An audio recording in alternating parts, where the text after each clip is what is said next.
ओम नमः शिवाय। प्रिय भक्तगण, आज हम आपको एक कथा का श्रवण करा रहे हैं जिसे सुनने मात्र के आपके जीवन में सुख, संपत्ति और धन की वर्षा होगी। तो चलिए कथा को प्रारंभ करते हैं। श्रोताओं, किसी गांव में एक निर्धन ब्राह्मण अपनी पत्नी और पुत्र के साथ रहता था। ब्राह्मण को गांव से जो भिक्षा मिलती उसी से वह अपने परिवार का भरण पोषण करता था।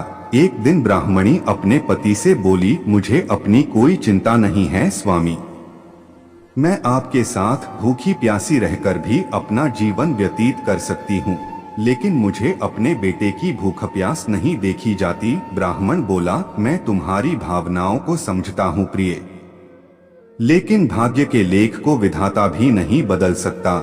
हमारे भाग्य में निर्धन रहना ही लिखा है। ब्राह्मणी बोली, भाग्य के भरोसे बैठे रहना मूर्खता के सिवा कुछ नहीं है। अगर इंसान कोशिश करे तो वह कर्म करके अपने भाग्य को बदल सकता है।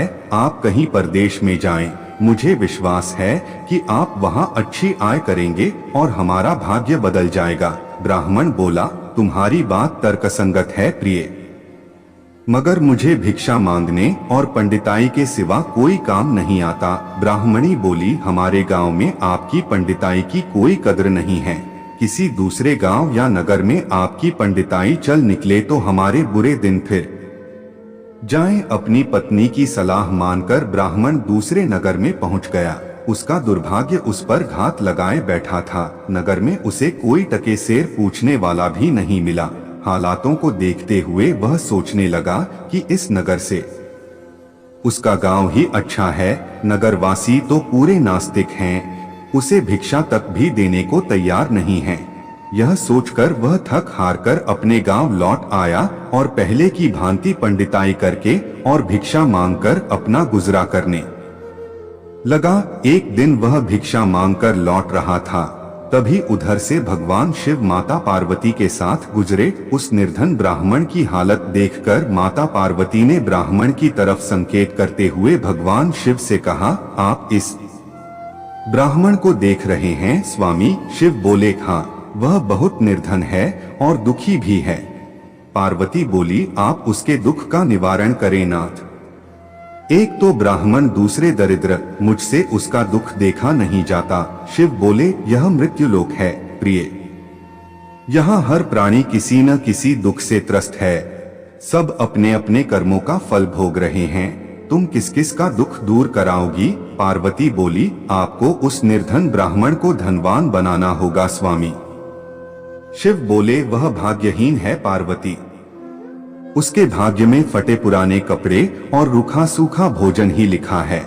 मगर पार्वती अपनी जिद पर अड़ी रही। अंत में हारकर शिव को पार्वती की बात माननी पड़ी। उन्होंने उस रास्ते में, जिस रास्ते ब्राह्मण जा रहा था, सोने की एक ईंट डाल दी। अचानक ब्राह्मण को क्या सूझा, उसने सोचा कि वह आंखें बंद करके कितनी दूर चल सकता है। यह सोचकर वह अपनी आंखें बंद करके चलने लगा और सोने की ईंट के बिल्कुल समीप से होकर आगे गुजर गया।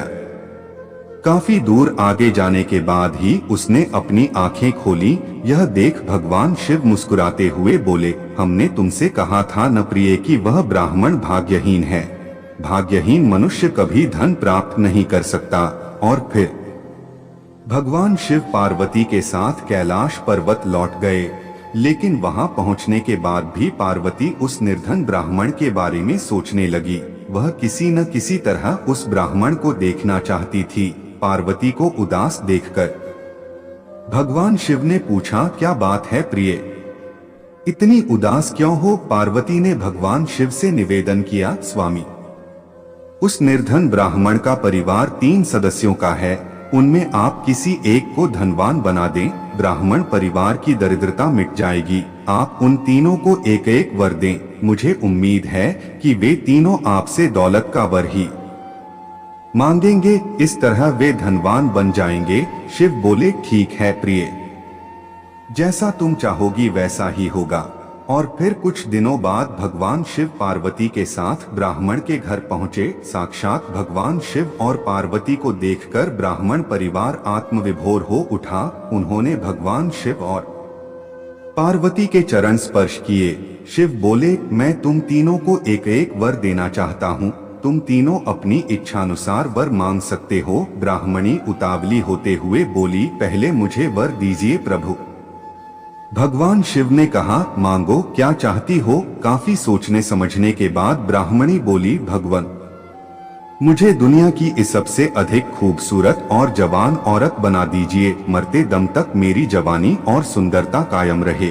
भगवान शिव ने मुस्कुराकर कहा, तथास्तु। अगले ही पल बूढ़ी ब्राह्मणी एक जवान और खूबसूरत युवती के रूप में बदल गई। उसी समय उनके घर के सामने से गांव के जमींदार का पुत्र गुजर रहा था, जो घोड़े पर सवार था। उसने खूबसूरत ब्राह्मणी को देखा तो उस पर मुग्ध हो उठा। वह इस खूबसूरत ब्राह्मणी से शादी करेगा, यह सोचकर उसने उसे अपने घोड़े पर बैठाया और घोड़ा अपनी हवेली की तरफ दौड़ा दिया।